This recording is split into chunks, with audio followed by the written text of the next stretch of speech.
ഉടഞ്ഞു വീഴാത്ത ഇടതുകോട്ട പാട്ടും പാടി പിടിച്ചെടുത്ത പാലക്കാട്ടുകാരുടെ പെങ്ങളൂട്ടിയാണ് രമ്യ ഹരിദാസ്. ഇക്കുറി ഏത് വിധേനയും മണ്ഡലം നിലനിർത്താൻ പാട്ടും 18 അടവുമായി രമ്യ രംഗത്തിറങ്ങിയിട്ടുണ്ട്.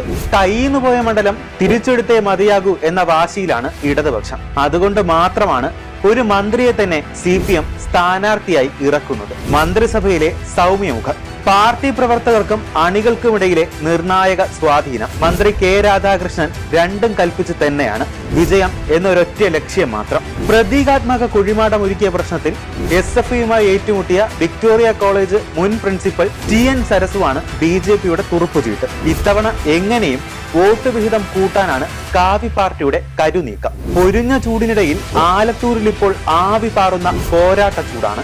ആകാംക്ഷയുടെ മുൾമുനയിലാണ് വോട്ടർമാർ. കഴിഞ്ഞ തവണത്തെ ലോക്സഭാ തെരഞ്ഞെടുപ്പിൽ പാലക്കാട് ജില്ലയിൽ വൻപൻ ട്വിസ്റ്റ് നടന്ന മണ്ഡലമാണ് ആലത്തൂർ. രൂപീകൃതമായ അന്നു മുതൽ ഇടതുപക്ഷത്തോടൊപ്പം നിന്ന മണ്ഡലം. തൊഴിലാളി മേഖല ആയതിനാൽ തന്നെ LDFന് ശക്തമായ അടിത്തറയുള്ള മണ്ഡലം. എന്നിട്ടും കഴിഞ്ഞ തവണ കോൺഗ്രസ് മണ്ഡലം പിടിച്ചെടുത്തു. വെറും ജയമല്ല, 1.5 ലക്ഷം ഭൂരിപക്ഷത്തിന് ആധികാരിക വിജയം.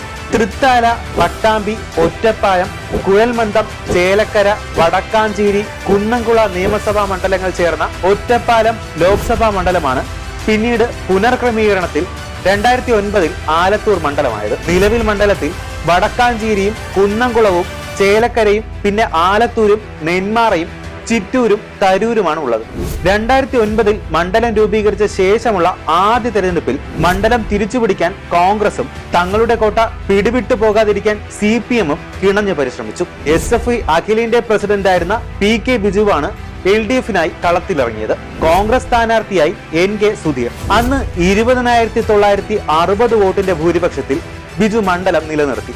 മണ്ഡല രൂപീകരണ വർഷം തന്നെ ലഭിച്ച വിജയം CPMന്റെ മൈലേജ് കൂട്ടി. 2014 തിരഞ്ഞെടുപ്പിലും PK ബിജു തന്നെ മത്സരിച്ചു. രണ്ടാം ഊഴത്തിൽ ബിജുവിന്റെ ഭൂരിപക്ഷം 37,444 വോട്ടായി വർദ്ധിച്ചു. മണ്ഡലത്തിലുടനീളമുള്ള CPMന്റെ ശക്തമായ സംഘടനാ സംവിധാനമായിരുന്നു ഭൂരിപക്ഷത്തിന് പിന്നിൽ. BJPയും ആ തെരഞ്ഞെടുപ്പിൽ വോട്ട് വർദ്ധിപ്പിച്ചു.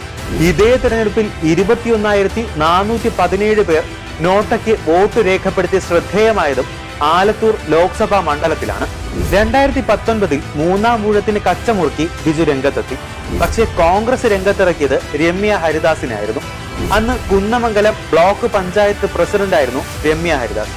ഒന്നുമില്ലായ്മയിൽ നിന്ന് തുടങ്ങിയ പോരാട്ടം ദേശീയ തലത്തിൽ രാഹുൽ ഗാന്ധിയുടെ നേതൃത്വത്തിൽ നടത്തിയ ടാലന്റ് ഹണ്ടിലൂടെയാണ് രമ്യ എന്ന രാഷ്ട്രീയക്കാരി ജനശ്രദ്ധയിലെത്തുന്നത്. നാടൻ പാട്ടുകളും മറ്റും കലർത്തിയ പ്രസംഗ ശൈലി ജനങ്ങൾക്ക് ഇഷ്ടപ്പെട്ടു.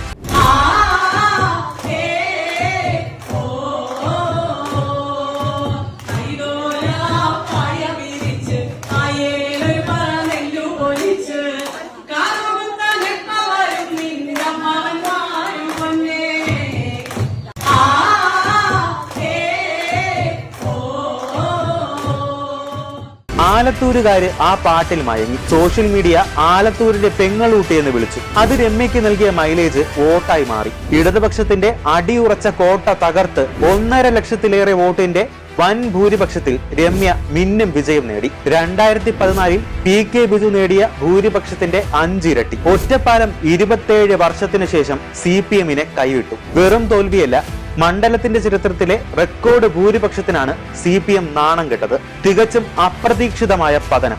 ഈ വീഴ്ചയിൽ നിന്ന് ഇടതുപക്ഷം എങ്ങനെ കരകയറുമെന്നത് തന്നെയാണ് ഈ തെരഞ്ഞെടുപ്പിലെ പ്രധാന ചോദ്യം. മണ്ഡലം തിരിച്ചുപിടിക്കേണ്ടത് പാർട്ടിയെ സംബന്ധിച്ച് ജീവൻ മരണ പോരാട്ടമാണ്. മന്ത്രി കെ രാധാകൃഷ്ണന് അതിന് കഴിയുമെന്ന ഉറച്ച വിശ്വാസത്തിലാണ് ഇടത് ക്യാമ്പ്. നിയമസഭാ തെരഞ്ഞെടുപ്പിൽ LDF അതിശക്തമായി തിരിച്ചു വന്നത് അനുകൂല ഘടകമായി അവർ കാണുന്നു.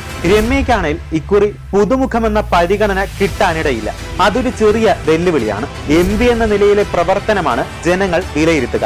ആലത്തൂർ പാർലമെന്റ് മണ്ഡലത്തിൽ 5 വർഷം കൊണ്ട് 1734 കോടി രൂപ ചെലവഴിച്ചുവെന്നാണ് രമ്യയുടെ അവകാശവാദം.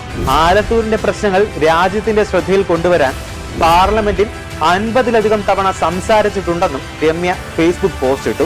ഇതൊക്കെ വോട്ടായി മാറുമോ എന്ന് കണ്ടറിയണം. കോൺഗ്രസ് CPM മത്സരത്തിനിടെ ചെറുതല്ലാത്ത രീതിയിൽ BJPയും മണ്ഡലത്തിൽ വേരുറപ്പിക്കുന്നുണ്ട്. കഴിഞ്ഞ തിരഞ്ഞെടുപ്പുകളിൽ BJP വോട്ട് വിഹിതം വർദ്ധിപ്പിച്ചിരുന്നു. മണ്ഡലത്തിലെ മിക്ക ഇടങ്ങളിലും സംഘപരിവാർ സംഘടനകളുടെ സ്വാധീനം വർദ്ധിച്ചിട്ടുണ്ട്. ഈ സംഘടനകളുടെ പ്രവർത്തനം നിലവിലെ വോട്ട് വിഹിതം കൂട്ടുമോ എന്നത് വലിയൊരു ചോദ്യചിഹ്നമാണ്.